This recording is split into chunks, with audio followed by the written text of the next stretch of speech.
All right. Welcome in, everyone. This is our Serving Specific Student and Family Populations training. This is the second time we have offered this topic, and we're excited to have you all here with us today. We'll quickly do a little introduction of our team here. My name is Joey. I use she, her pronouns. I'm the Education Strategy Specialist at Building Changes. Our coworker Kayla is unable to join us today. She is sick. There's stuff going around. Keep yourselves healthy if you can. And I'll pass it to Sammy. Morning, everyone. My name is Sammy Iverson. I use she, her pronouns, and I'm working for Building Changes as a Senior Manager of Education Strategy. Happy y'all can join today. And I'd also like to just shout out our coworker Marette, who will be helping us in the chat, answering questions throughout. Thanks for joining us. All right, before we go much further, I would like to do a tribal land acknowledgement. We want to acknowledge the Indigenous people who have stewarded this land since time immemorial and still inhabit the area today. Our Office of Building Changes is on the land of the Duwamish and Coast Salish people. It is also Indigenous Heritage or Indigenous History Heritage Month. I just completely botched that wording, but it is, although you should be celebrating Indigenous community and culture all year, it is important to, especially in this month of November, give that extra acknowledgement. So we're going to drop a link in the chat so you can see whose native land you are on. And while we do that, please feel free to drop your name, pronouns, where you're joining us from today, so your role and your role in your organization or school, and then as well as whose land you are on in the chat. Sam, if you could drop that link.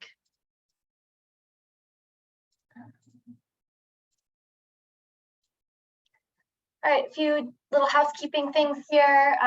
If you are seeking clock hours today, please be sure that your name on Zoom is the same as your name in PD Enroller. So make sure to update that. You can use the 3 little dots to rename. The registration in PD Enroller should have been open, and it hopefully is still open now. If you do need to register in PD Enroller for those clock hours. Sam, we just dropped the link to SurveyMonkey in the chat. That is going to be so for after the training. If you're not seeking clock hours, please fill out the SurveyMonkey so you can give us feedback. We like to drop the link early because that means that we make sure you get the link in case you have to log off early. I'm also dropping that nativelands.ca link in the chat for that native lands piece. As usual with Zoom meetings, please make sure to mute yourself when you're not speaking. You take bar breaks as needed. We will have a short break in the middle. Take care of yourself. There is a live transcript available. It should already be enabled. You can hide or show those subtitles as you need. Use the reaction buttons, raise your hand during Q&As, and just add questions to the chat. We're going to be monitoring the chat as best we can.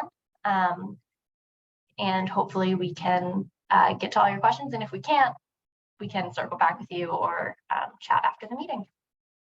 And thank you, Teresa, for starting us off with where you're joining us from today. All right, a little bit about Building Changes. If you've been in a training with us before, this slide probably looks a little familiar. We are a statewide organization working alongside communities across Washington State to explore the intersections of systems serving young people, students, and families experiencing homelessness. So some of our work involves funding innovative ideas, providing technical assistance and training, project and program research and evaluation, advocacy efforts, all aiming to strengthen implementation and services for students and families experiencing homelessness.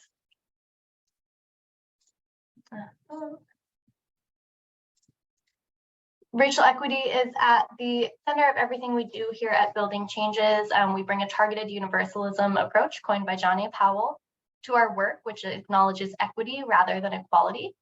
We no longer believe that everyone should receive the same level of support, but believe in prioritizing the needs of those most marginalized. By doing so, there is a universal benefit. To be clear, this is not about preference. This is about acknowledging that people are situated differently and have varying needs.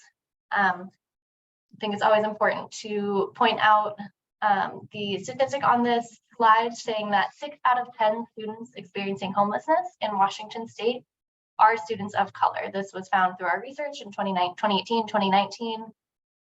And if you think about, there are over 40,000 students experiencing homelessness in Washington State, and if 6 out of 10 students, 6 out of 10 of those students are students of color, like that's just the disproportionality is huge. How we got here today, we are partnered with OSPI to deliver trainings and technical assistance. And yeah, we're on a training marathon, truthfully. We have 7 topics, we're offering each of them 4 times. And so that's 28 trainings over the course of 2 years. So right now we're offering one every other week. So come hang out with us at all our trainings, it's really fun. So our agenda today, this is a very simplified version. We've done our little intro here. Then we're going to do a little bit of a student support program overview, but kind of in between all of our slides, we have a collection of amazing guest speakers today to share about their work and their experience in the field. We'll have a little bit of time for breakout rooms at the end, and then we'll wrap it up for the day. Here are the learning objectives as found in PD Enroller. Not going to go too deep into them, but they are here. Does anyone have any questions or anything before we continue through today? All right. So I'm going to move to the next slide, which is the video. That means I need to stop sharing my screen and reshare my screen to get the highest quality for you all. So one moment while I do that.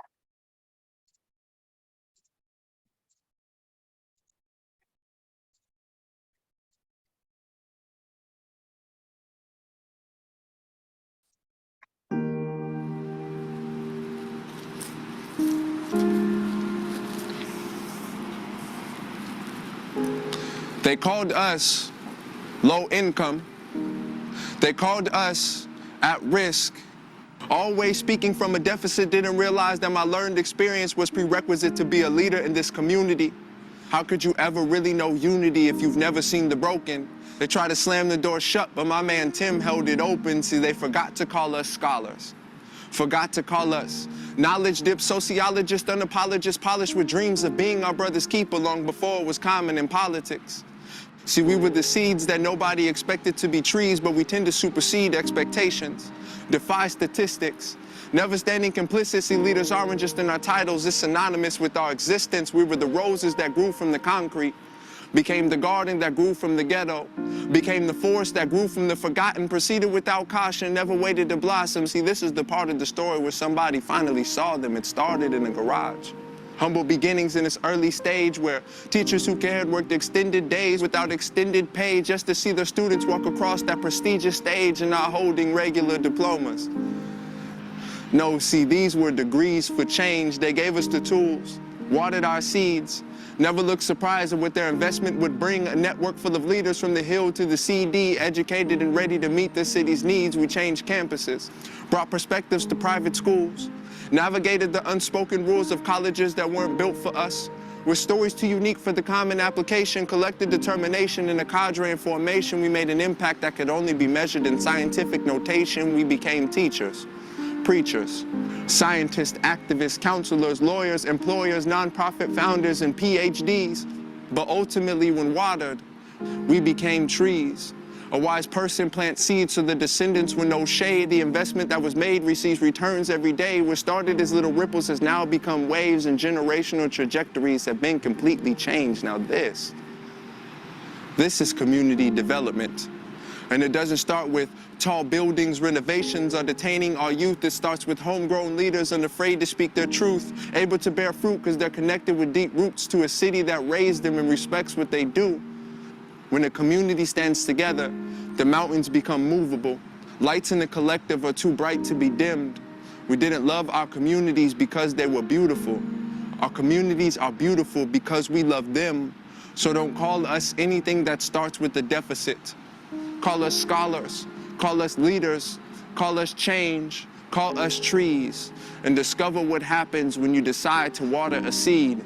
Call us the future, and watch us as we continue to bear fruit. And what they told us was the desert.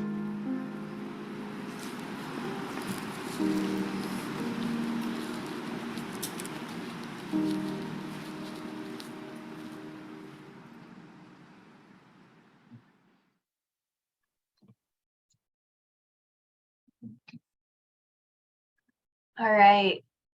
So that was Christian Page, who is an Emmy-nominated spoken word poet, professional speaker, and educator from Tacoma. So just, I don't think I need to say much more. Let the power of his words speak for it. Just the importance of seeing students beyond a deficit. Sammy has dropped some links in the chat here about if you want to learn more about Christian Page, or this video was through Degrees of Change, which is watering seeds to grow community change. It's another organization, so please take a moment. I really do recommend going to Christian Page's website and seeing some more of the incredible work that he's doing. Sharing my screen again. Lots of back and forth. And I lost all of you. Where did you go?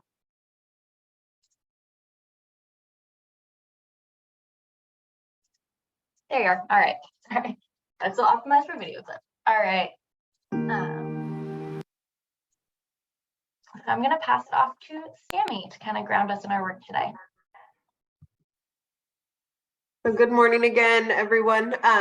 Just to get us kind of plugged in, we're going to do a real quick review about McKinney-Vento. From seeing the different titles and check-ins for today, I totally get that this is preaching to the choir. I know I saw liaisons, counselors, school support staff. So we just wanted to start off with McKinney-Vento in general. We know that it's a Homeless Assistance Act. It's a federal law. We know that we focus on immediate enrollment and educational stability. And then on the other side, we also know that McKinney-Vento is very, very unique, shows up different in every community. We know the work is dynamic, unpredictable. We know that McKinney-Vento liaisons and people supporting McKinney-Vento are creative human beings, and they know how to pivot, and they are ready for not any day to ever feel the same. So we just want to start there. As a reminder, we also know we don't always have the staffing and capacity needed to meet the needs of the student population who identifies McKinney-Vento, and that this is a very underfunded mandate. The next slide is just going to be a slide if you've all attended before that looks familiar. This is just a reminder of how we identify, and 3 key pieces, that fixed, regular, and adequate. Just really being thoughtful around if all of those pieces are showing up for students, and if they're not, then we can definitely consider them McKinney-Vento and qualify them for resources. What we know is that needs are really, really high for these students, and that the numbers that we usually see are lower than what they actually are in reality. There's a lot of reasons for that happening, whether it's just kind of maybe not understanding McKinney-Vento, not having that information given to you if you're attending your school or your district, or maybe it's a situation that you don't feel comfortable sharing with others. There's a lot of different reasons why those numbers don't always match the need. And another thing we wanted to just say again, as always, documentation should never be a barrier to accessing McKinney-Vento services for any reason. And then we're going to go to the next slide. Connecting students and families to homeless support. So what we know is that families can fill out a student housing questionnaire, and that's usually kind of that main identifier for McKinney-Vento students. Following that, there will be an intake to gather information on the student and family, and then identification, enrollment, transportation, and provisions of support to follow that process. So we know that the McKinney-Vento liaison role is very robust. There's a very exhaustive list of main responsibilities, and we know that McKinney-Vento staff are doing much outside of that as well. Some schools are able to offer that housing questionnaire multiple times a year as a best practice. And then again, we also know that because every school district is different and the way it's funded and the size, sometimes you'll see McKinney-Vento tacked on, a McKinney-Vento liaison tacked onto another role is like a 0.2 FTE. So we just want to say that as a way to acknowledge also the capacity here. What we really hope to get into today, next slide, we have a great visual, is how McKinney-Vento interacts in serving all the different programs in your district. So what that could mean is anywhere from your Head Start households to students living with a disability, students who are English language learners, maybe on a 504 plan. This really is representing the different school-based programs that are very important to partner with when serving McKinney-Vento students. So we want to think about the interconnectedness of that student experience. We've heard from others that maybe some ideas are convening an advisory committee that works across programs, meeting several times a year. So thinking outside of your role when you have the ability to do so, sometimes partnering with other departments can really strengthen the services you're able to offer and really make it so that family and student aren't having to exhaustively share their situation and their story. So there's also other, we want to acknowledge there's other programs that exist within districts as well. This infographic is really just to highlight some of the key ones that we'd like to cover today. I'm really excited because we have a few different guest speakers to speak specifically to certain student populations today. And we're actually going to go right into inviting Angel Graves, Whole Child Whole Day Care Coordinator at the Center School with Seattle Public Schools. And we're really lucky to have Angel just showing up as an advocate that's extremely passionate about the work that she does.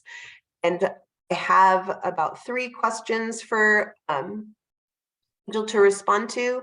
And then we'd love for you to drop additional questions in the chat, and we'll leave a little space after her speaking piece. So just want to welcome Angel in, and we're so happy she can join us today. Good morning. Thank you for having me. The first thing we just wanted to ask is really kind of share a little bit about your role and the organization you're working for and how you show up for students experiencing homelessness. I'm with Seattle School District, and we're like the largest school district in Washington. I'm currently in the role as a Whole Child Whole Day Care Coordinator at the Center School. And this is a different population for me. I'll say for the first time, I'm in a demographic where there's a lot of wealth and a lot of students who have support. So it's kind of different being here. However, I've been identifying a lot of students who are actually McKinney-Vento, a lot of students who are having more mental health challenges and identity crisis.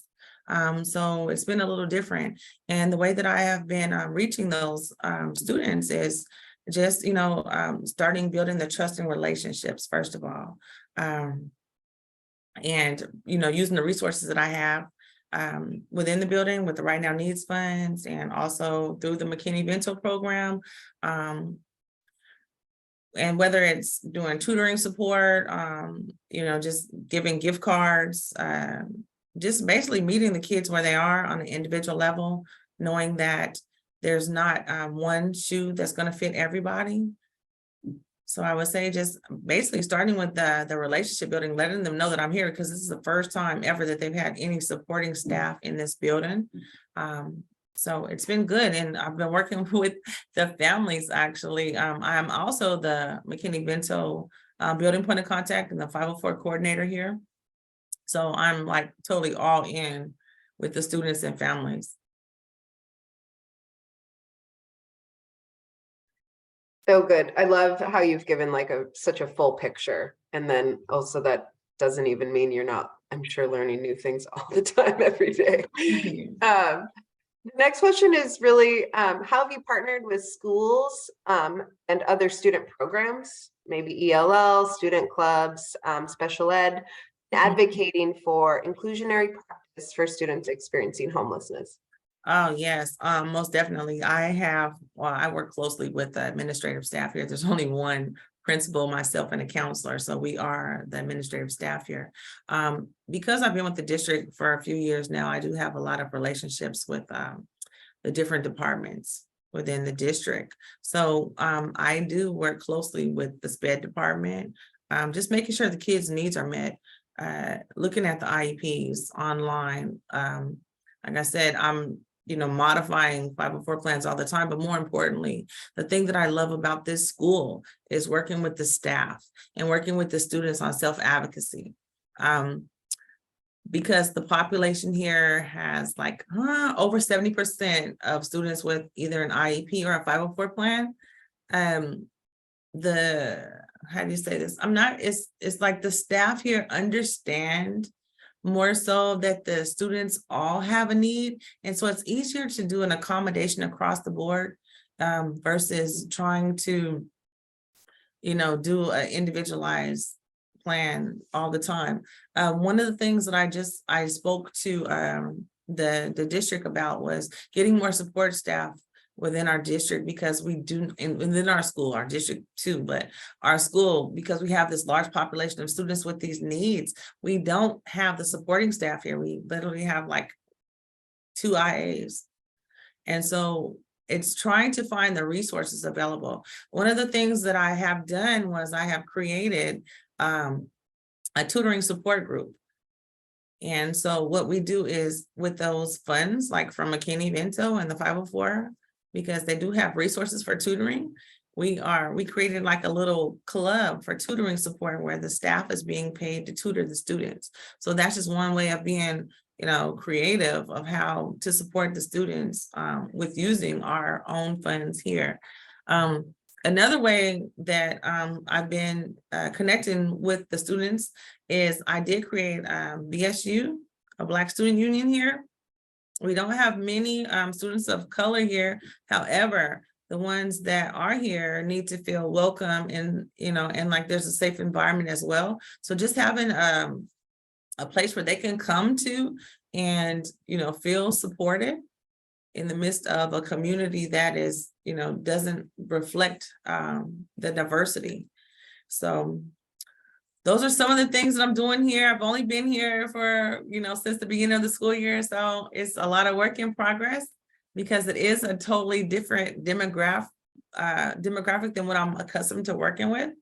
But one of the things that I have found is that, just like Sammy, you were saying earlier, we can't look at a student and suggest that, that everything is perfect, nor is it, there are pieces that need to be put in place that aren't there.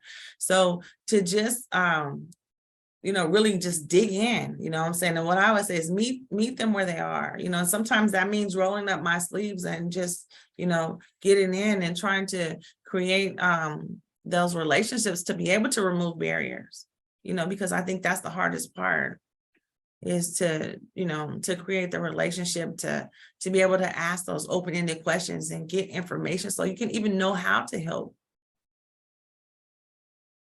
So. Angel, I feel like you, especially after saying you're new to the building that you're at, it's very clear that you're super intuitive and like a natural at knowing where the needs are and going right to them. So I think that's, I hear that loud and clear in you talking about your role. And I think that's just a really great skill to have. This is like, I know you just spoke a little bit about meeting people where they are and meeting students where they are. The last kind of question we had was, if you were to offer participants today, like 3 takeaways that you'd love for them to know from your perspective, what would those 3 things be?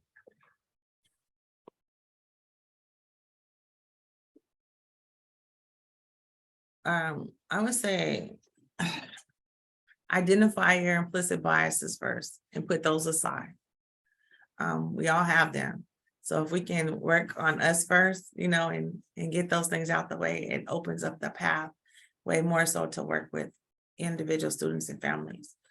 Then I would say, just be resourceful, think outside the box, because a lot of times, like we may not have the resource here in the building, but the community is full of resources, partnering with people. One of the things I did at Franklin, and I'm very proud of, is I did create a partnership with building cultural gaps to try to reach a BIPOC population that I felt their needs weren't being served. So, I mean, just, think outside the box, and be resourceful.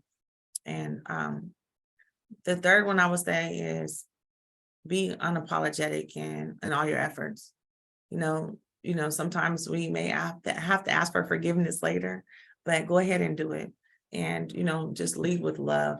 And I think everything should fall in place.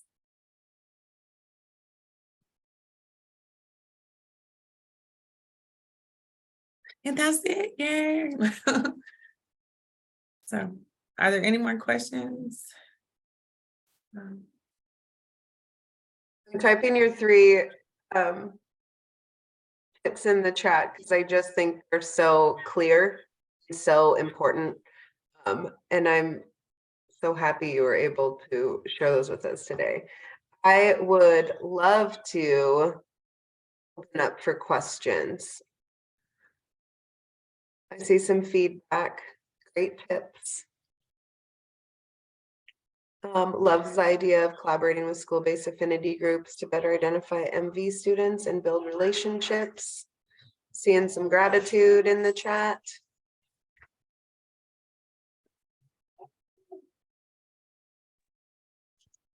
Also an opportunity, maybe it's not a direct question for Angel, but maybe there's something that Angel shared that you really connect to and you would like to share a piece of your experience as well.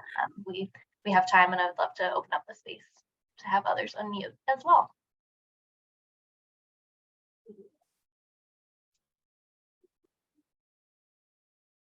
Yes, please, because I'm learning as well. So I'm open to any suggestions too.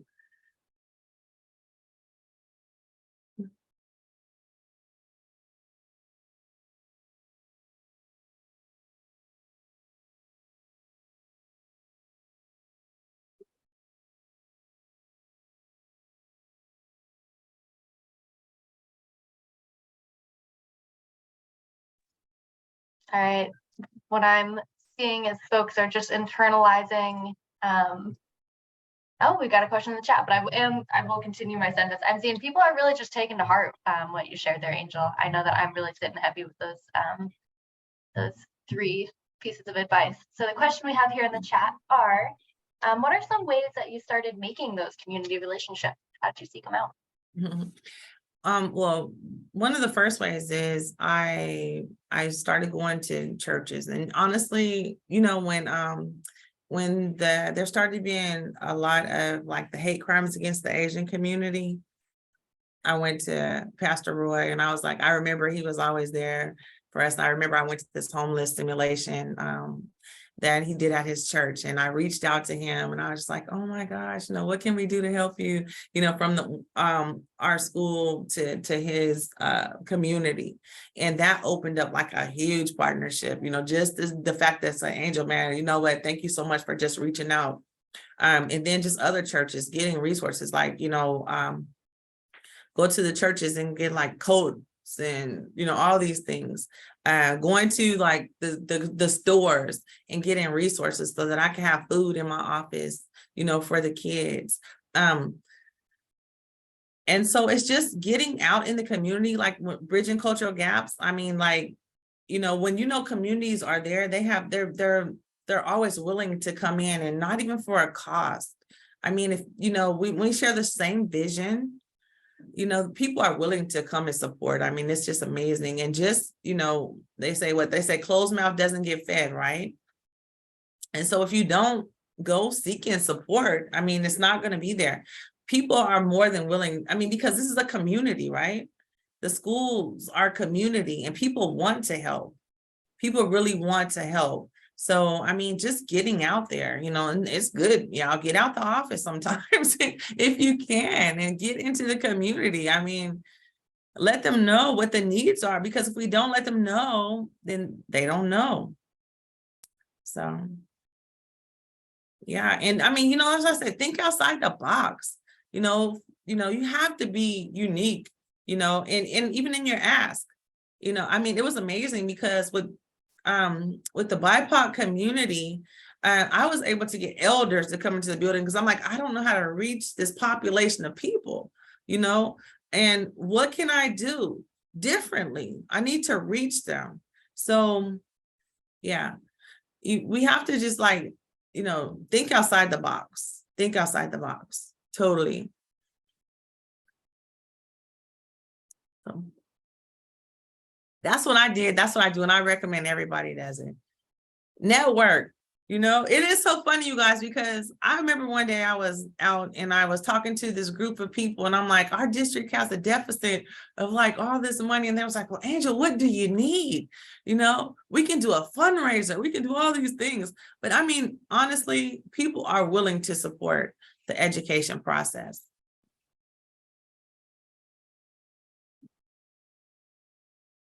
Self-advocacy. How do you best see the process start? Oh, in conversations. You know, a lot of times, you guys, with the self-advocacy piece, I mean, honestly, how do we say this? I always say that we are with the kids for the majority of their waking hour. We are raising children. I'm sorry, but we are. And a lot of times they're not getting things at home and we have to bring it to them. And I say like high school, I always say high school is the last opportunity to reach these kids before they're out there in the real world. So when it comes to high school students, I don't hold nothing back. I like keep it real, you know, and I tell them like, look here, you know, this is a tool. I believe in a toolbox. We all have tools in our toolbox, and the things that go into our toolbox, we may not need them now, but we're going to pull them out eventually. So self-advocacy, if we can, you know, just teach that. And I tell kids all the time, I'm like, you know what? I can't even help you if you don't tell me what you need, you know, and that same thing. And with the teaching staff, and I tell the students, if you don't feel comfortable doing it, then we're going to do it together, but I'm going to show you how to do it. Because once you leave this environment, you're in the real world. And I'm not going to be here to do it for you. So this is a tool that you need to put in your toolbox. And that's how I always, you know, talk to, you know, the students. And what I'm realizing is that a lot of the parents, whether they're wealthy parents, 2-family homes, it gets to a point where none of these parents really know what to do with the students. And so here we are, and this is our opportunity to come in and to impart into these children, you know, tools to be successful for life. And self-advocacy is a life skill.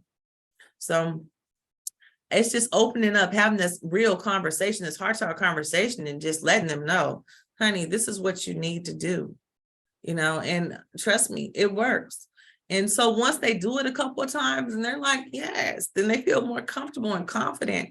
And, you know, it's empowering to an individual to say, hey, you know what, my voice is powerful and this is what I need. And if I don't tell you what I need, my needs are not going to get met. So, and again, it goes back to that relationship, right? That trust factor, to that a student or family even feels vulnerable enough to open up and let you in. And so this is the part where I talk about the implicit biases, because I think a lot of times that's what stops the relationship from growing, is because people are smart, especially children. They have like an extra sense. They can feel when you're not genuine. They can feel when, you know, there's an ulterior motive, or, you know, like I was in a situation, you know, where a student was saying that they were homeless, they ran away. And the administrator was like, we need to call CPS. And I'm like, oh, I'm not calling CPS. I'm like, you know, I'm not doing that, because that's not the answer here. We need to support this student and family, you know, but it's too often that as as educators or people in authority, we want to resort to like things that are not actually removing barriers, but they're making situations worse. So, I just think that, just teaching kids, a lot of different tools to be successful. And that's just one of them is self-advocacy, yeah. So increasing engagement in housing. Honestly, I was on Sorry, I want to elaborate. I okay. just mean some of the challenges I run into. I support various schools as needed that don't have MV points of contact under our district liaison.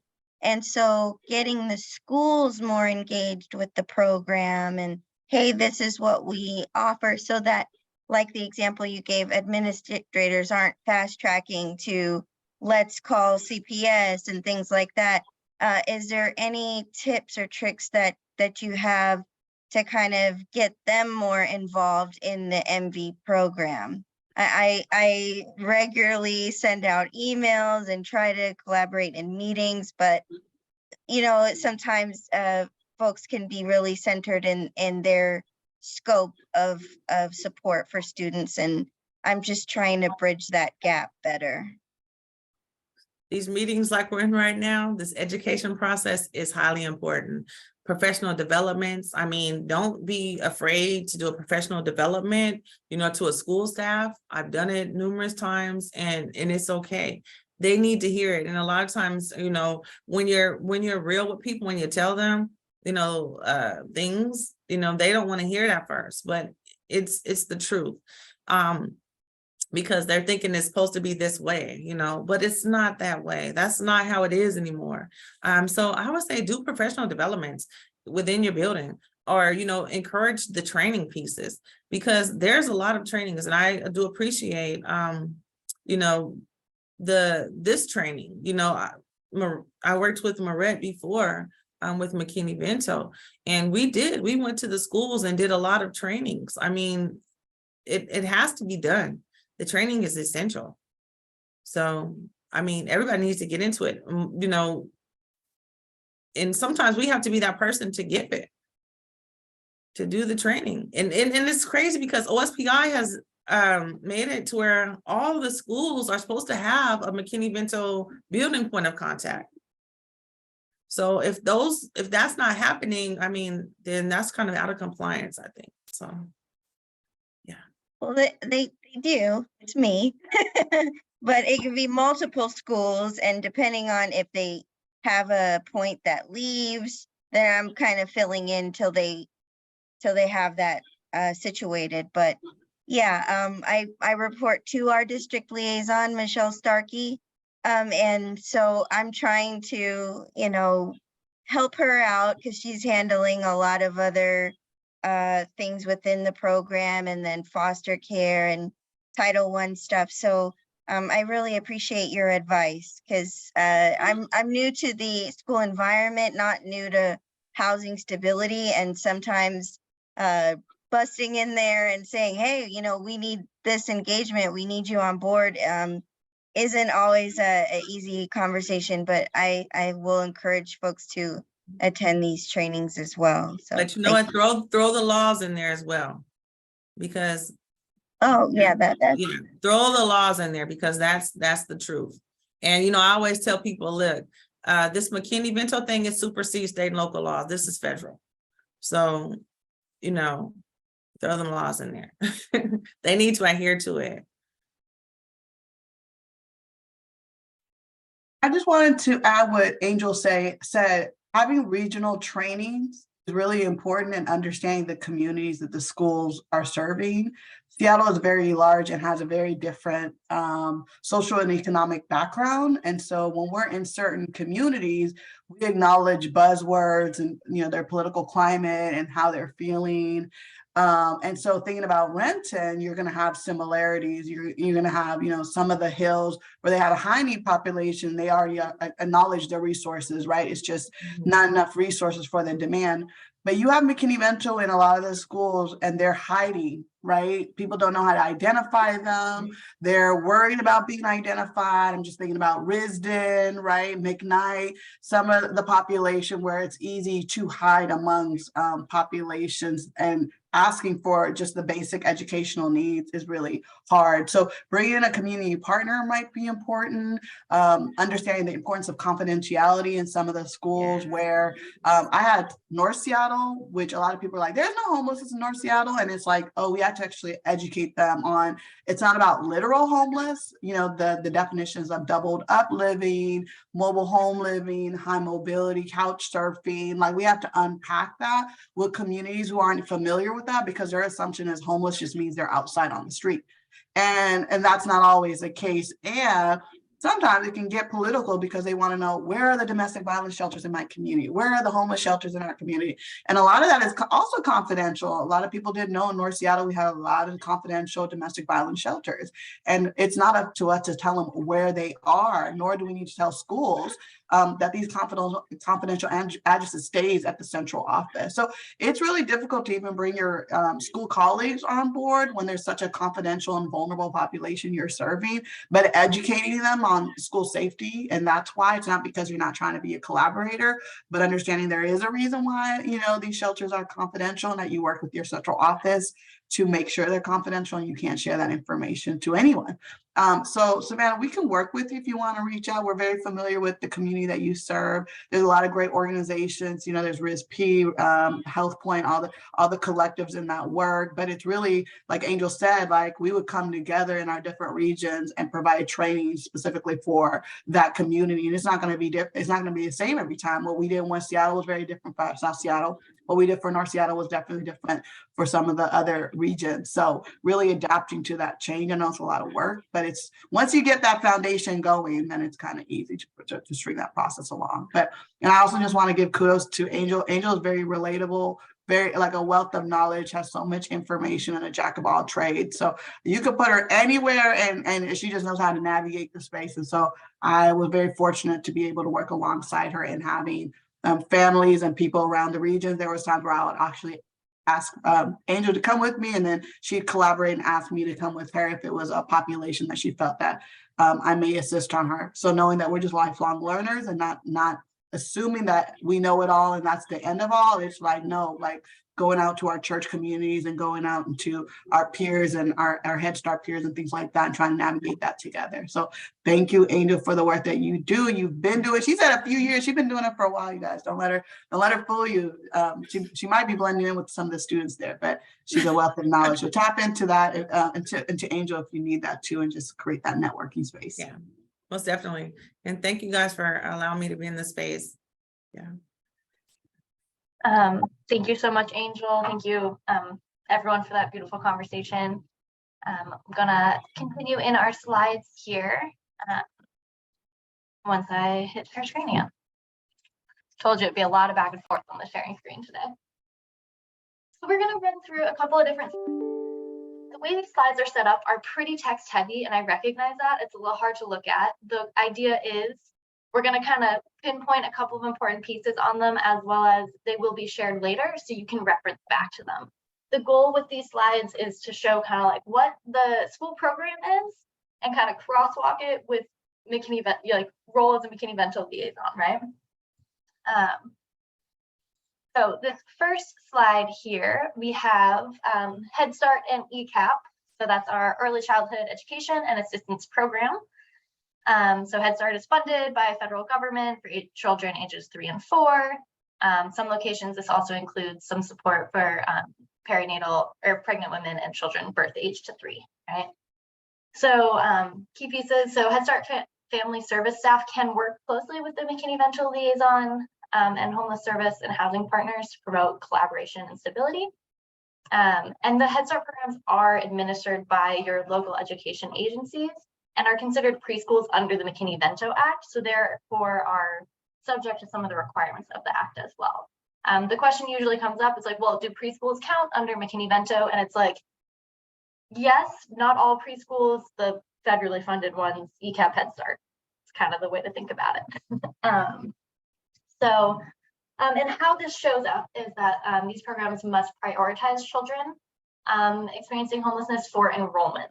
So that may not be a guaranteed spot right then and there, but it is bringing those children to the top of that waiting list. These programs can reserve up to 3% of their funded capacity for children experiencing homelessness or in foster care, so they can have designated space. And if, like, as we know, if these programs are full, which does happen, you can, as a McKinney-Vento liaison, you can assist the families in applying and to indicate that they are experiencing homelessness to get to the top of that wait list, or to maybe fill those reserve spaces that may actually still be open.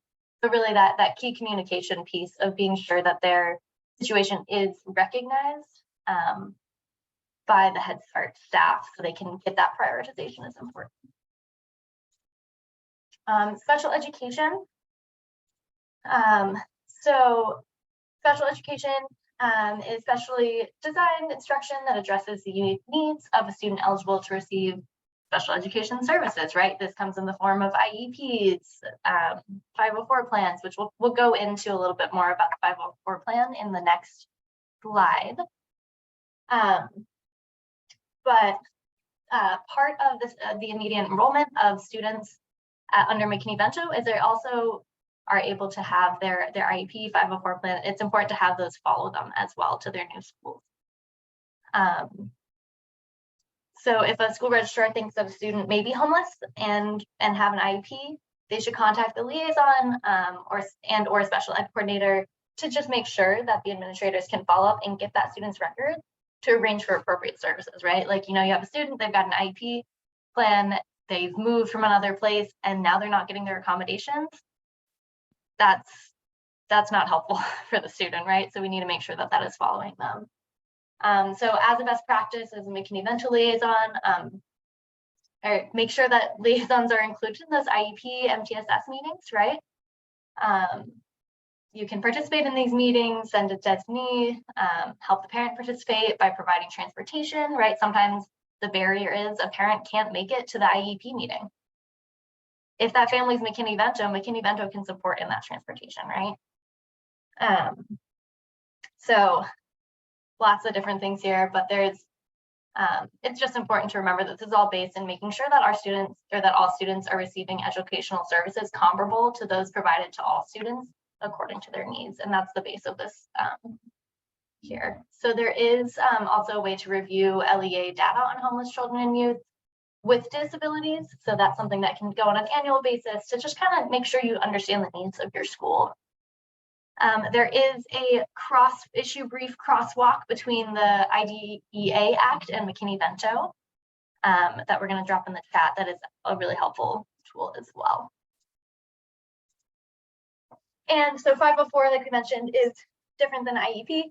So 504 requires public schools to provide a free and appropriate public education for every student with a disability, regardless of the nature or severity of their disability. So under 504, schools must provide students with disabilities accommodations, aids, and services they need to access and benefit education equally with their peers. I know I may be preaching to the choir here, but it's important to just, you know, drive this all home. And then how this crosswalks with McKinney-Vento is, again, students, even if they are McKinney-Vento identified, get to receive educational services comparable to those provided to all other students according to their need. So ways that this can show up is doing McKinney-Vento training for all that can help navigate those intersections a little bit more. And then making sure that the students are actually receiving their accommodations, right? As a McKinney-Vento liaison, you are working more directly with the student and families and some of the other staff maybe. So if you know that that's something that that student has or needs, helping make sure they're connected to the appropriate person in your district to get those needs met. And we are going to take a real quick 5-minute break. I just threw a lot of words at you, I recognize. So we will hang out if folks have some questions. that you want to talk about before we go into our next guest speaker, who will be from the ARC of King County. Little spoiler alert, sneak preview. But let's come back at 10:55 from break. So feel free to take a bio break, whatever you need right now. And we'll be back shortly.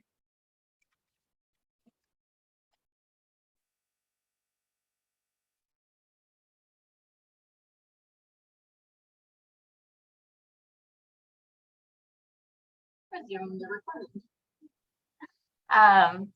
All right, so while folks are rejoining us from break, I'm going to pass. Hey, Sammy, are you back? Great, all right, just confirming Sammy is back too.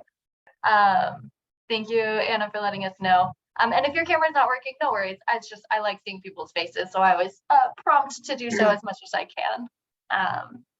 And I'm going to pass it on to Sammy to introduce our next guest speaker. So again, super lucky today to have a content expert join us. Maybe go a little bit into the ECAP Head Start 504, the slides that Joey just covered, kind of bring that to life. We're welcoming in Ramona Hattendorf, the Director of Advocacy for the ARC of King County. And Ramona, just want to say thank you enough for joining us. We're going to go with the same 3 things that we talked with Angel about. And I'd love if, Ramona, you could share just briefly about your role in organization and how you're showing up for students experiencing homelessness. Hi, welcome, or I should say, thank you for having me. It's a pleasure. My name is Ramona Hattendorf. I'm the Director of Advocacy. The ARC of King County works with specifically with families and individuals with intellectual and developmental disabilities, and we support people across the lifespan. So, starting at birth, all the way through. If you don't know, a developmental disability is something that starts in childhood and lasts throughout a lifetime. So that's a little bit about who I am. And let's see, the question was, how do we show, how are we showing up for students experiencing homelessness? I would say in our general outreach and advocacy, like I said earlier, we support people across the lifespan, and we have a lot of different outreach services. I like to describe us as we're an organization that offers direct support services, and we also have a lot of social workers.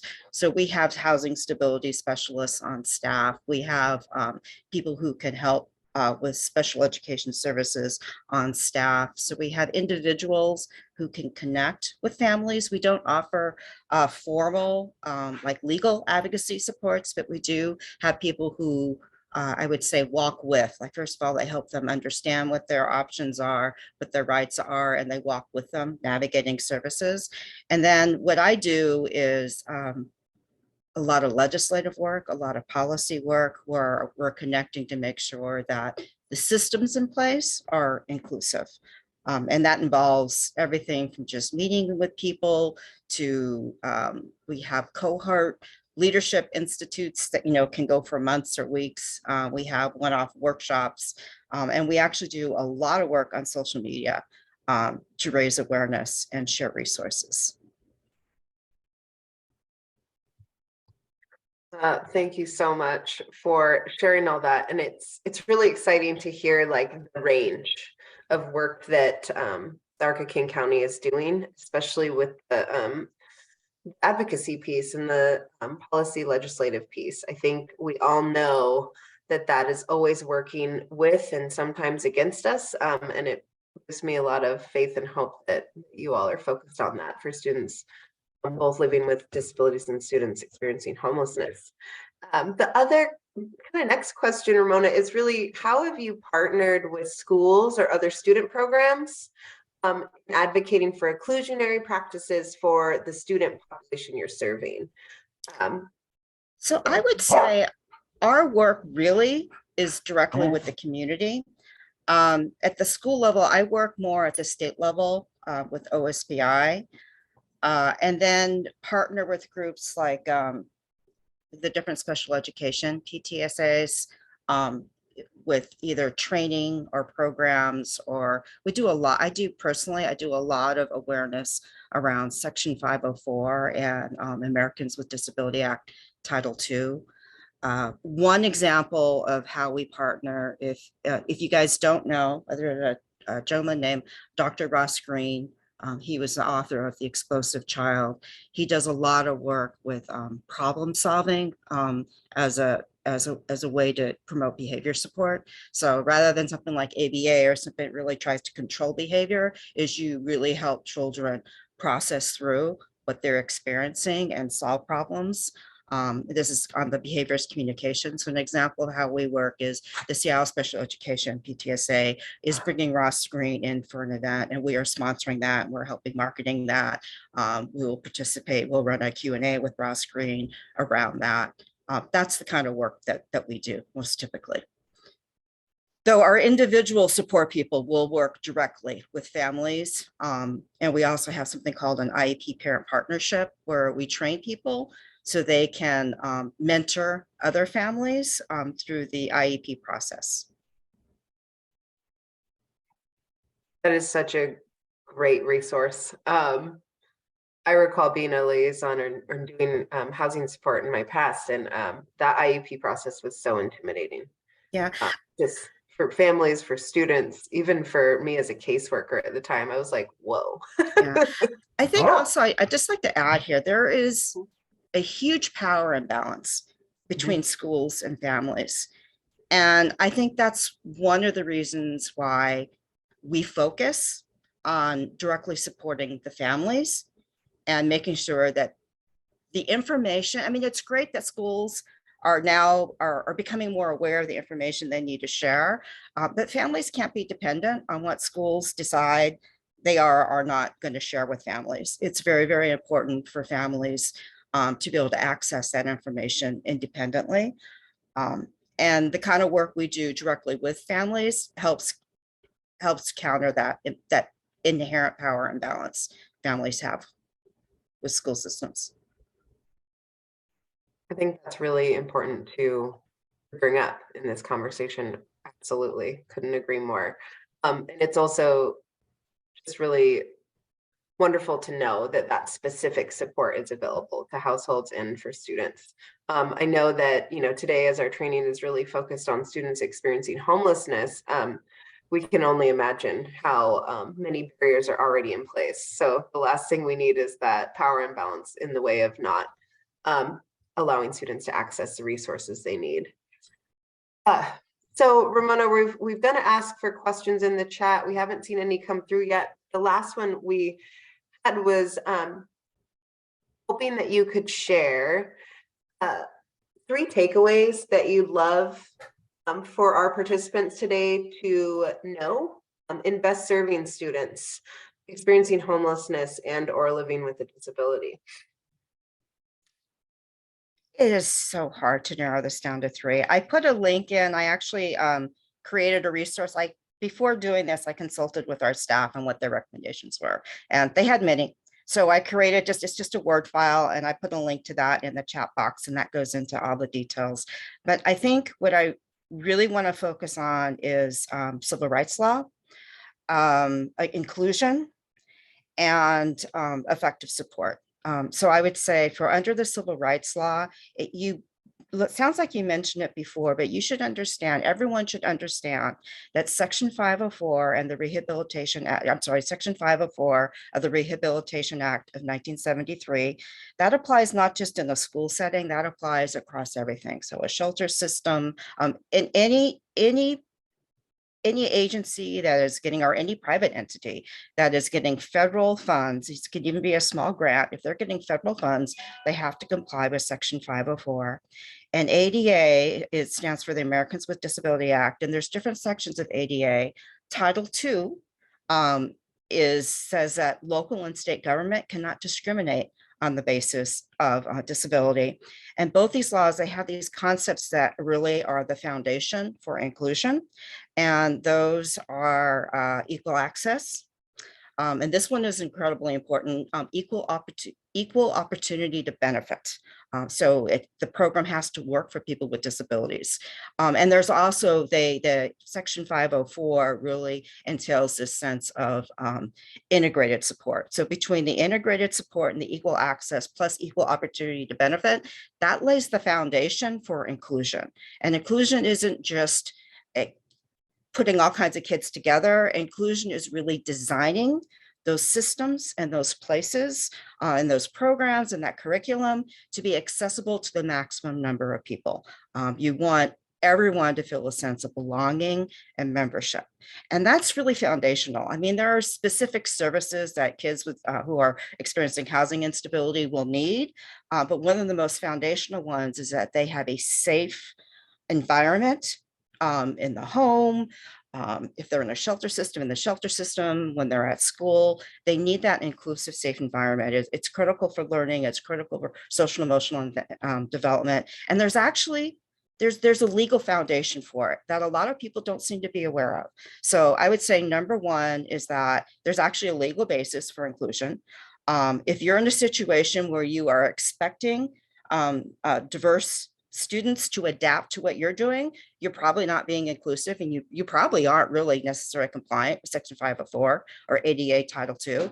If you are using the concepts of universal design, then you're probably on the right track. And universal design can be about the built environment. It can be about use of different technologies. It can also be universal design for learning, where you're actually how you're designing learning.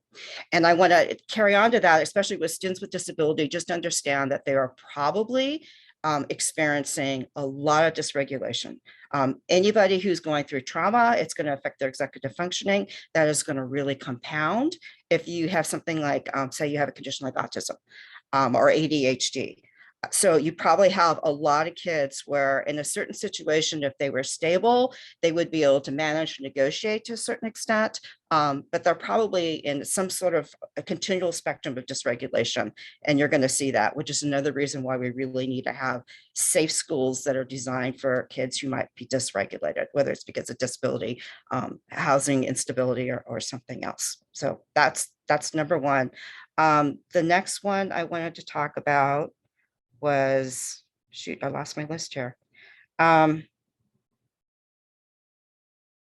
Access to support in your native language and culture is critical. This is something my staff really wanted to emphasize. I mean, being culturally aware is important, but there are things that are specific to a culture that somebody not from that culture may not realize. Like our Spanish-speaking staff shared that with among the families that she supports, it's very typical that whether formally or informally, they have designated and chosen somebody to basically be the guardian and step in for that child. So if something happens to them, or if they're removed, or if they're not there or they cannot be there for their child, they've actually gone ahead and done this. But a lot of times people who are working with in the school systems or other social support services, they're not even aware that there's a guardian named. And so they're not necessarily connecting.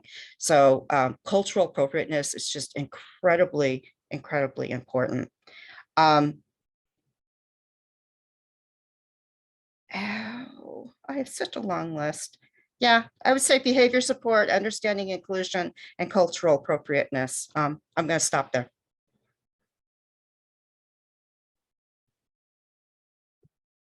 So great, Ramona. I love that you also shared a document. I think that is like an incredible takeaway in itself, and a gift, really, because I think this is huge, and it's complicated, and it's complex. And I really appreciate you offering these different pieces. I have tried to capture some of the points you've made in the chat. I think are all so powerful, specifically really focusing on inclusion and bringing in those like effective tailored supports. I just wanted to re-highlight that. I think we have a couple minutes for any additional questions, if anyone wants to come off mute and ask, or offer those in chat.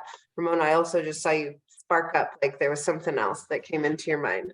Just also wanted to say, one, like if you're looking for like some things that you could do, like hands-on, make sure that there is a 504 plan. Students may or may, if they have a disability, they may or may not even ever use special education services. IEPs are, it's more complicated. There's a very formal process. But the reason why you want that 504 plan, especially if they're dysregulated, is you can put accommodations in there. Like, so what happens if they need to have a safe space? Where are they going to go? Are they somebody who elopes? What are you going to do to accommodate that? So a 504 plan, it just doesn't have the paperwork involved. It should never replace an IEP plan. It's not an IEP-like plan. But if you have a student who, say, is just dysregulating and they need support, a 504 plan can come up with something that they can put in place pretty quickly. You might want to follow up with an IEP evaluation, or special education evaluation, but a 504 plan is really critical. So that's something. And then also, get staff to not, they need to follow the accommodations. A lot of staff, it's like a lot of disabilities are invisible, or again, they might only really manifest when kids are dysregulated. So it's really important that staff doesn't have an attitude of they don't really have a disability. It's like, just follow the accommodations.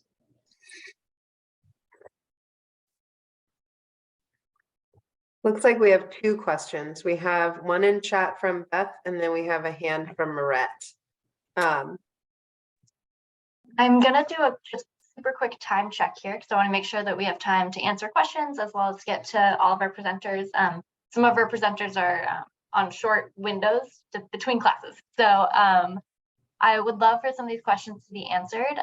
What we're gonna do is, Ramona, I'll give you a couple more, like you got about 4 more minutes. And then we'll jump into our next speaker. I'll share some slides right after them. And then Ramona, if you are able to hang out with us for the rest of the training, we would love to have you in a breakout room. If you're able, no pressure, and people can ask you some more questions in there. Okay. So just pitching it that way, and I will pass it back to Sammy to ask some of the questions. So it looks like this question in the chat is situational and really interesting. What advice do you have for a high school student who's going into a university setting, has a 504 or IEP in high school, and hopes to have the same support in college? Yeah. State university that takes federal funds, how do you advise them to self-advocate? Yeah, so colleges don't do the IEP, so that's not going to happen. But they do have disability supports, and they do have to honor that. 504s are there, so I would contact right away the disability office, and then they can work with you to work out basically the different accommodations that you might need.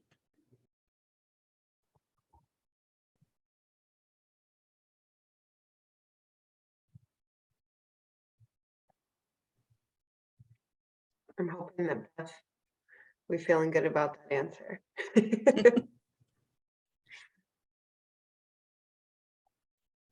And if they're still in high school, it's like, make sure they're very involved right now and what their accommodations are, because they're really going to need to be able to think through what they need. Common ones are around testing, ability to turn in assignments late, especially if they have different issues with adaptive functioning or executive functioning. Those are very common ones.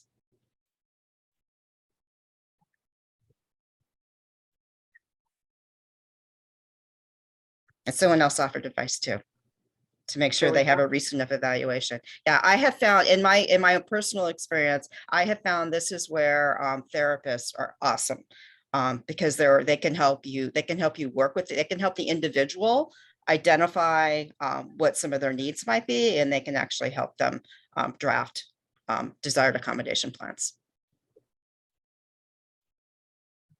Okay. So good. That was actually the only question we had that had a colleague trying to highlight the chat because we wanted to make sure we got to get that question for you to answer. Ramona, if you do have time, we would love for you to hang out for the breakout rooms, specifically for the different student populations we're highlighting today. Okay. But that is we're gonna move us forward and hand it back to Joey. Hello, hello. All right. So we are super excited to have another amazing guest speaker. Thank you, Ramona, for joining us today. And Our next speaker is Boo Balkan Foster, joining us from Seattle Public Schools, and I will let Boo give more of an introduction. So Hi. there you are. Hello. Hear I'm me? going to stop sharing my screen so you can share yours. Great. So I'm one of the people that's between classes and having a crazy day here. So if I talk fast, it's not because I'm trying to be rude, but I just want to give you what I brought to share. And then I've got to run to have a bunch of kids coming in. I'm going to share my screen. Hopefully, can you guys see it? Anybody? No, we still see you. Not yet. Oh. Let's try one more time. It should work now. All right. Let's try. Now, what do you see? There it is. All right. So, welcome to my little blurb. I am an educator, and I teach Shakachib. Shakachib is a program through Seattle Public Schools that I work for Native Ed, but I partner with Chief Sealth International High School and Denny International Middle School. The reason I am here is because Chief Sealth has the highest number of Native students. I want to share that I say Native and not Indigenous. A lot of people say BIPOC, but as Native people, it feels like that erases our history as sovereign citizens and descendants of sovereign nations, if you will. So that's why I say Native. This program started with two goals. The first was to create a space, identity safe space for students, and the second was academic achievement. Which sounds good. Here's me with some of my beautiful students. That's my title. I've been an educator in Seattle Public Schools for 28 years and then started Seattle, this program specifically 8 years ago. I was recruited because at that time we had one Native student one Native teacher in all of Seattle schools. And we know that students do better if we have educators who share their history and cultural, ethnic, and national identities. They wanted me to agree to teach for 3 years to pay for my master's. I've been here 28. They got their money's worth. I am funded through the district baseline. You may know that some of our tribal schools will do this with adjoining neighborhood districts. For example, the Muckleshoot Indian Tribe does it with Auburn, and the Tulalip Reservation Nation does it with Marysville. As far as we know, this program is the first where a district has made a commitment with hard money funds to fund something like this. And I'm really proud and humbled to actually have been called upon to do the work. And those are the schools that I partner with. If anybody thinks about doing something like this in their district, one of the things that I will say is it is essential that Native Ed is the manager. Because I don't answer to the principals in the sense that they are my evaluators, I'm able to advocate in ways and push harder in ways that I wouldn't be able to if they were also my evaluator. And I'm sure some of you have run into those advocacy challenges, so you know what I'm talking about.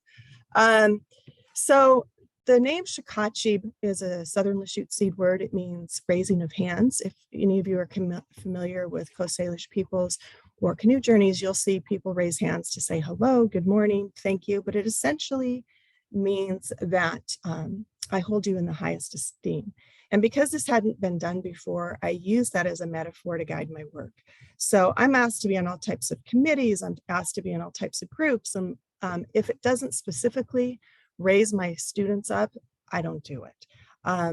And when working with Native people specifically, I always come in with these two assumptions about my student. Number one is that they're strong, and number two, that they're intelligent. So if anybody wants to take anything away from whatever I've said, walk away with those two things. And I know you all do this work, so I thank you, but I think within our educational systems, a lot of our stereotypes lead. And I think it's just important to lead with the strengths and the intelligence of our kids. I see it every day in my class. This is Sophie. She's the first in her college to go on to university. She's Grovant, is her tribal nation. So my role, I am a teacher. Kids do get academic credit. It's advocacy. my number one challenge is making the invisible visible. I attend IEPs, MDTs. I partner with other educators. I create space. I work with food, housing, stability, college applications, all those things. And then teaching. The thing you'll see up there, I try to limit what I call TP. That's trauma porn. I feel like our stories are what make us who we are.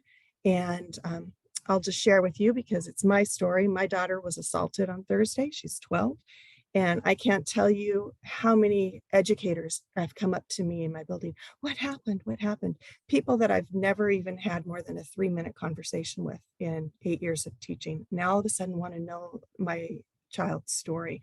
So that's another thing I would encourage people to take away is when we're dealing with Native peoples, we don't always trust the system. And so be careful who we share our stories with. And then every year we write a chapbook and kids choose the topic. And then we share that with our community to just highlight the importance of their voice and owning their own stories.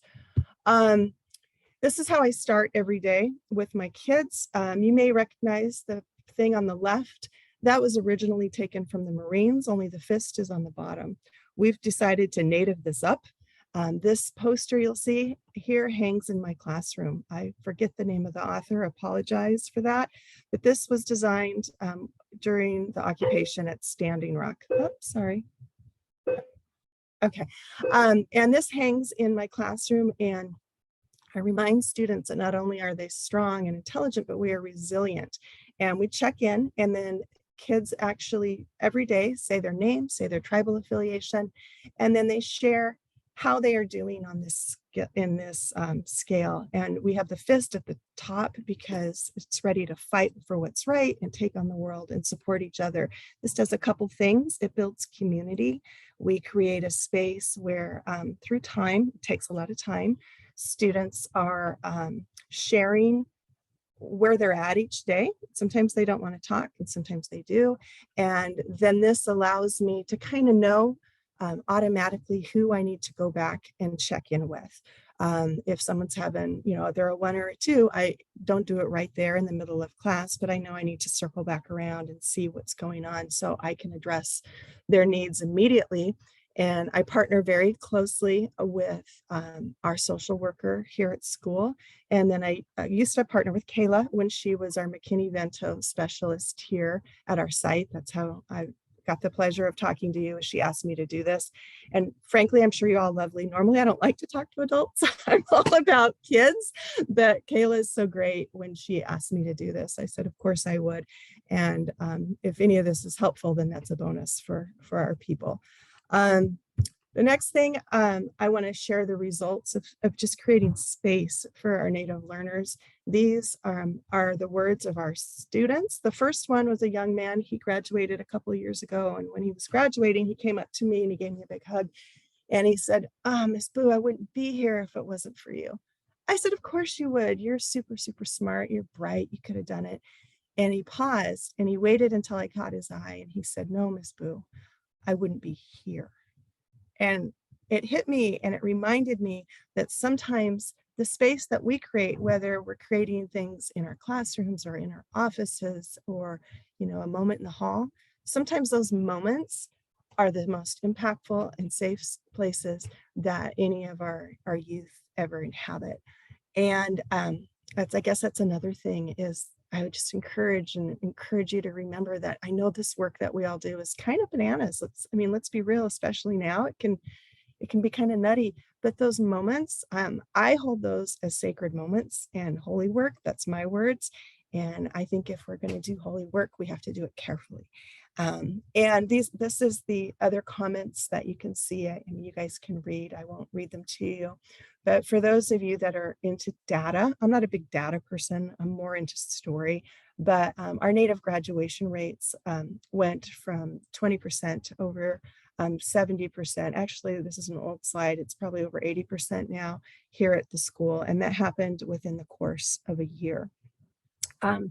I used to be a regular classroom teacher, as if there is that thing, right? I used to teach language arts. And when I was recruited for this position, my mother asked me, she said, what is it exactly that you do? And I tried to explain it and I was not successful. And then finally what I said to her is, Mom, I'm a fighter. If a kid needs, help with food, I access food. If a kid needs help with housing, we try to find housing.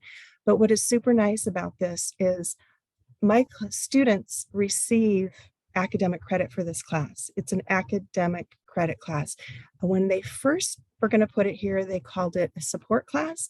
And I think also just another takeaway for those of you in education, language is huge. This is not a support class. This is a leadership class. I'm empowering our leaders in our community. And just that reframing has been very impactful. And then the last thing, oops, I lied. It wasn't the last thing. I had another slide, but obviously I'm a big liar and I don't.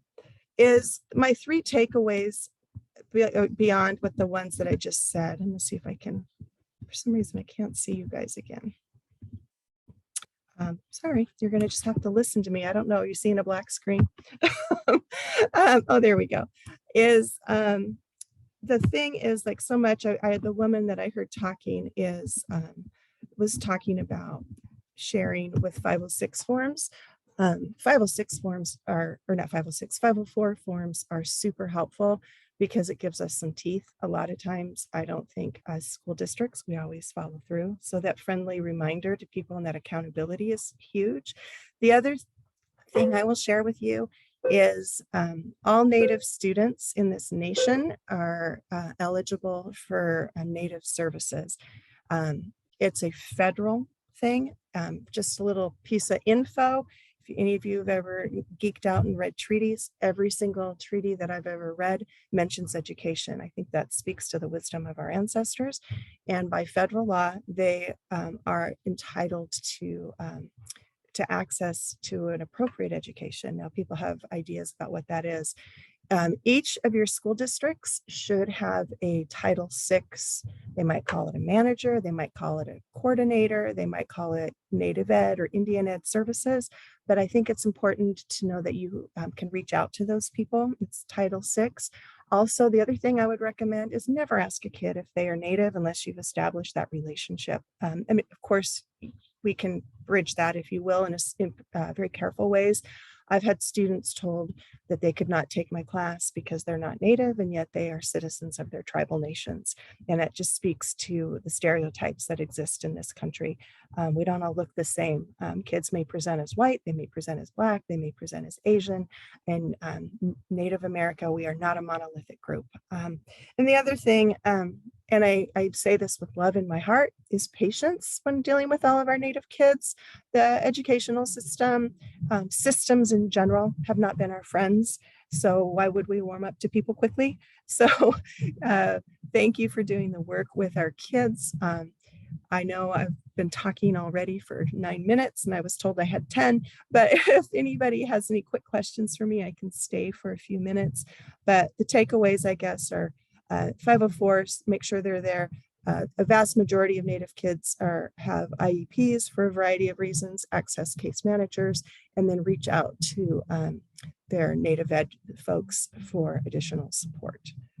But thank you all for doing this work. You are appreciated. Oh, my contact. Okay, I will put that in the chat.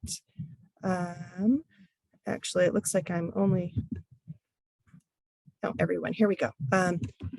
Here is my email. I work for Seattle Public Schools. If for some reason you lose this, just type in Native Ed on our Seattle Public Schools website and you'll find me. Also, the other thing I will share with you, I will brag, we have an amazing Native Ed program. You should go to the Native Ed site. I will just put that there. If I could navigate Zoom better, I'd do it for you, but I don't want to do that. I'll probably hang up on you all. We have all kinds of resources. So if you have students that, want culturally appropriate content, reading material, lesson plans for your teachers, all of those things you will find on that Native Ed site. And you're welcome to take all those things and use them because it matters. Interestingly enough, I will just do this little plug. One of my children is in and highly capable, and one of them has an IEP. When my highly capable child was enrolled in her fourth grade class years ago, the teacher was so excited. And she's like, oh, I'm going to add this, I'm going to add this. And she started to tell me about all this native content that she was going to add for my daughter. And I stopped her and I said, actually, Rain knows who she is.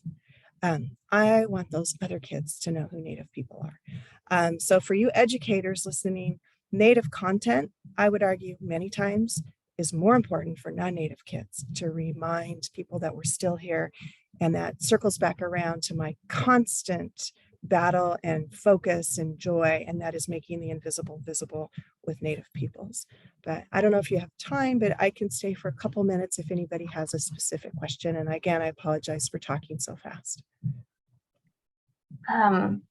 Just want to really, the biggest heartfelt thank you for making time for us today, for sharing all of your wisdom with us today, and just knowing that you're making that incredible space and, like you just said, making the invisible visible. So thank you for all that you do for students across the state, for your community, and for all of us. So It is, it's interesting, y'all, when people call me a teacher, I always want to correct them because I know I learn so much more from my students than they do from me.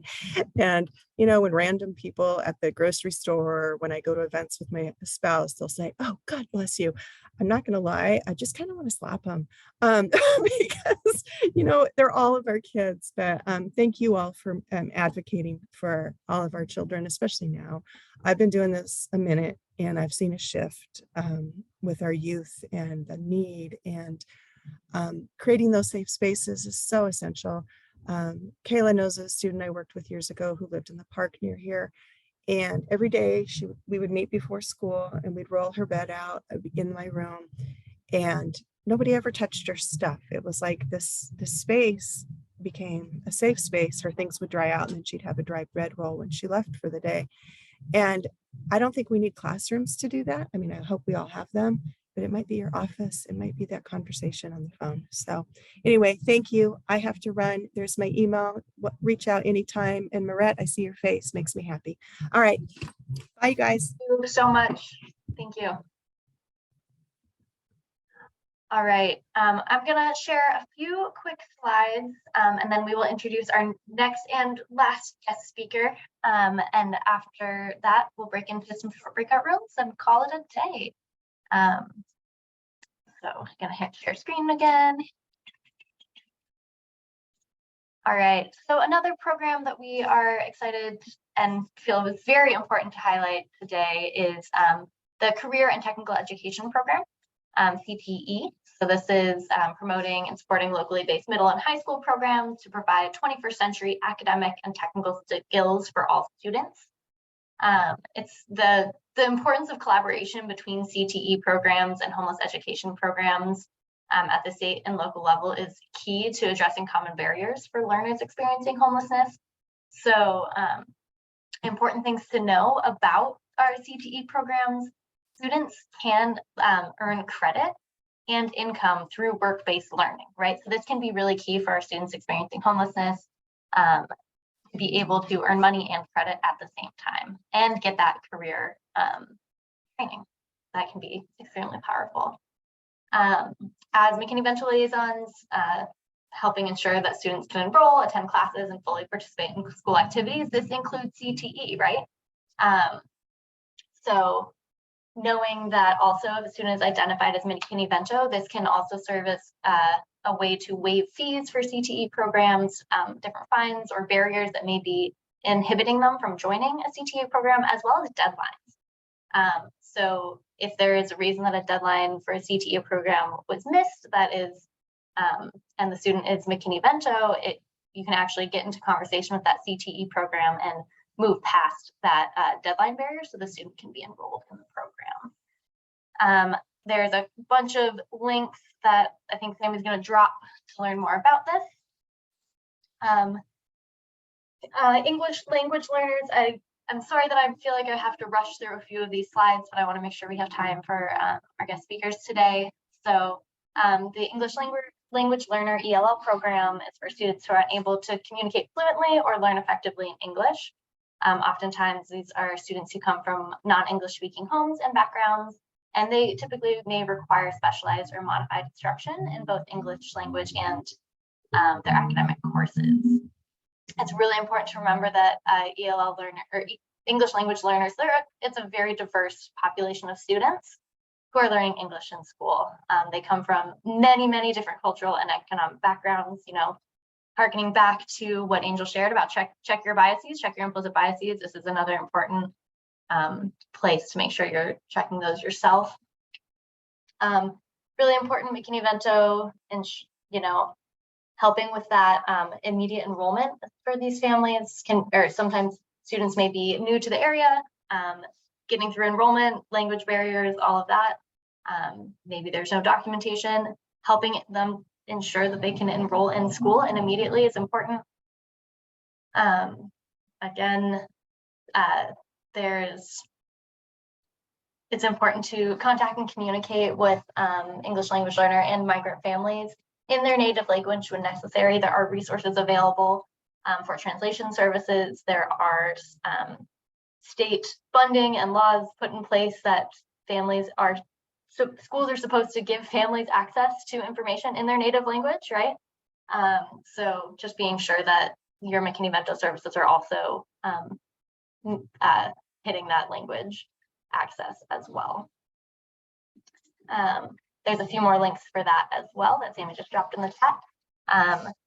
And then I just there's been some confusion, and we've seen this come up in a lot of different settings around migrant and immigrant families experiencing homelessness. So just really want to drive home, immigrant and migrant children and youth are eligible for all McKinney-Vento services, including free school meals, if they lack fixed, regular, and adequate nighttime residence. Immigration or documentation status does not affect eligibility for McKinney-Vento services. And then one example that we've heard in a few different ways that is a way that McKinney-Vento liaisons and can really support migrant and refugee families is, so the example is a newcomer refugee family is staying in a hotel in Federal Way, and they're there for multiple weeks while their permanent address through a resettlement agency is becoming available in another district, let's say Highline, right? So this family is they are staying in a hotel. This qualifies them as McKinney-Vento. Yes, they have a permanent address kind of coming along, but it does not make sense for that family to be enrolled in Federal Way schools for 3 weeks until they move to their permanent address, right? So this family is living in a hotel that qualifies them for McKinney-Vento, and then they would be able to enroll in Highline School District where their permanent address will be. There is an organization called the International Rescue Committee that is based in the Seattle area and Spokane. Incredible organization, definitely check in more about them. And they have a specific education partnership program where they are working directly with schools and McKinney-Vento liaisons to help ensure that when families need to be identified as McKinney-Vento, particularly to get access to services and enrollment, that they can be. All right, and then I'm gonna pass it off to Sammy to introduce our last speaker of the day. I feel like this time is flying, and I hope that that feeling is mutual for everyone today. But again, keep saying we're really lucky to have all of these incredible guest speakers just really highlighting the work they're doing with specific student populations. And I would love to introduce Stephanie Green, who's working currently with OASIS. We're going to go through kind of the same 3 questions we've asked earlier speakers. So Stephanie, I just want to hand it over to you. If you could please introduce yourself, a little bit about your organization role and how you're serving and supporting students who might be experiencing homelessness. Yeah, of course. And if you don't mind, I have a small presentation just to help visually see some of the information that I'm sharing. There we go. Can folks see it? Okay, great. Yes. So as Sammy was sharing, my name is Stephanie Green. I use she, her pronouns, and I am a senior drop-in coordinator at OASIS Youth Center. So to dive into who we are as an organization, we are a LGBTQ drop-in and resource support center for queer and questioning youth between the ages of 11 to 24. Our programs and the services that we provide to the youth that we serve are all free. So youth do not have to pay a membership fee. They don't have to pay for anything in regards to their participation within our programs or to access the services that we have. Our programming, as well as our services, span across three kind of like overarching values that fall within advocacy, violence prevention, as well as leadership development. And so these three things can be seen throughout all aspects of OASIS. And then there may be some programs or some services where these may be seen a bit more. For OASIS, our main OASIS Center is located in downtown Tacoma. And so if folks are familiar with the Tacoma area, we're right down the street from the UW Tacoma campus. That is our kind of like main hub. And we are actually co-located with another LGBTQ organization called the Rainbow Center. And so whereas we serve specifically queer youth, the Rainbow Center serves adults and folks outside of our age range. We also have a satellite location in Lakewood where we attend once a week to provide additional access to the youth who may be living in Lakewood and don't have access to transportation to get to our Tacoma space. And we are actually also in the process of creating a satellite location in Puyallup as well, just to increase that accessibility for queer youth, especially since many youth that live out towards Puyallup or live towards Bonnie Lake, kind of that more rural Pierce County area, don't have as many supports as we would like for them to have. Another really important service that we provide that is available to the community is a 24/7 call and text emergency line. So whenever a youth is experiencing a crisis or needing help accessing resources, or for example, if a youth got kicked out of their home, like they just came out to their parents and they got kicked out and they need support looking for a shelter for the evening, they are able to call our 24/7 emergency line, and we are then able to work with them to help them find a place to stay for that evening. And then we'll work with them over the course of that, like the next day and several days after, to get them connected to ongoing support and resources.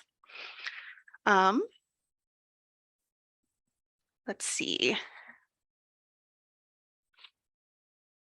So to speak a little bit more of our programs and services, again, like I said, we offer a lot of programs.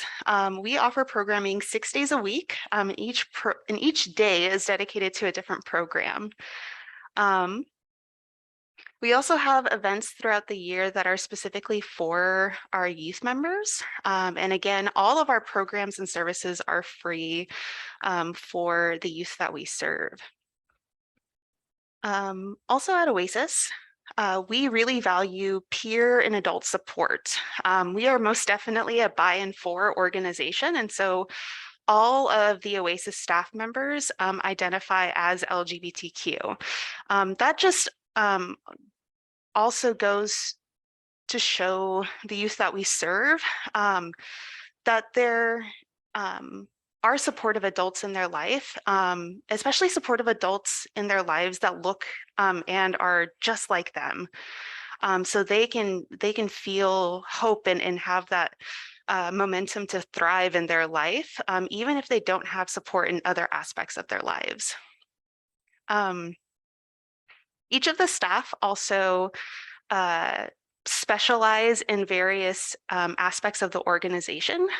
So all of the staff are trained advocates. So we're also trained in crisis intervention and de-escalation.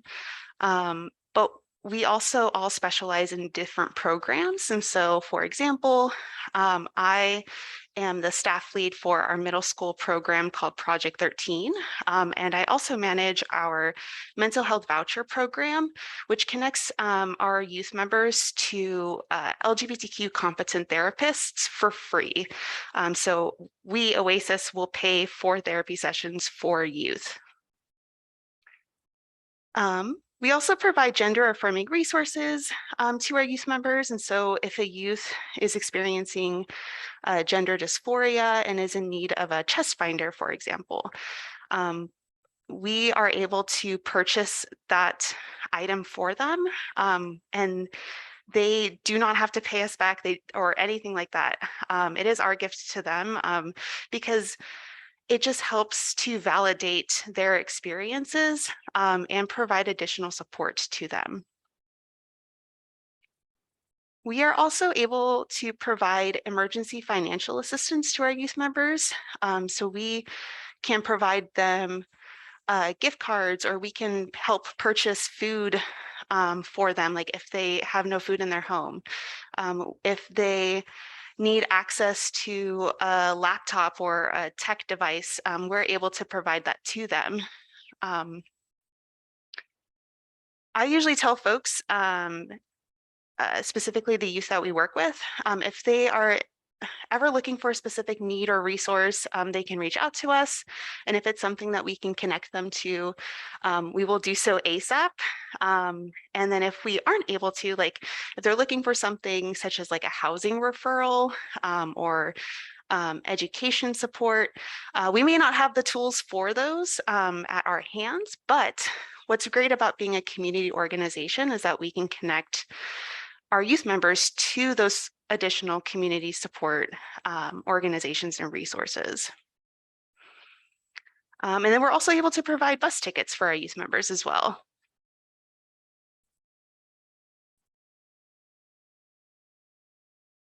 Let's see. Yeah, and so to speak a bit more about how Oasis partners with schools and community organizations, we do so in a few different ways. Some of the larger like overarching ways that we do so is by providing trainings to staff and faculty. A lot of times this revolves around doing trainings around who Oasis is and what we do, how we can support queer youth, especially youth who may be experiencing homelessness. We also are able to provide LGBTQ competency training to schools, staff, and faculty, as well as providing these trainings to staff and faculty of community organizations that may be working directly with queer youth, especially if they're experiencing homelessness. And so a lot of times we get a lot of requests as like experts of the LGBTQ community, and we're happy to provide those trainings to folks to ensure that students and youth are getting support as much as possible. We also do trainings around allyship and how to support queer youth. And with all of our trainings, we offer the opportunity to include youth voice. And what this looks like is having a speakers bureau of youth panelists that will join us during some of these trainings and share their experiences and answer questions that staff and faculty may have during these trainings. We also partner with schools and community orgs by attending community events and organizational meetings, just to say like, hey, we are here, this is what we do, and how can we support youth in schools or other community organizations and events to ensure that they're getting as much support as possible throughout their lives.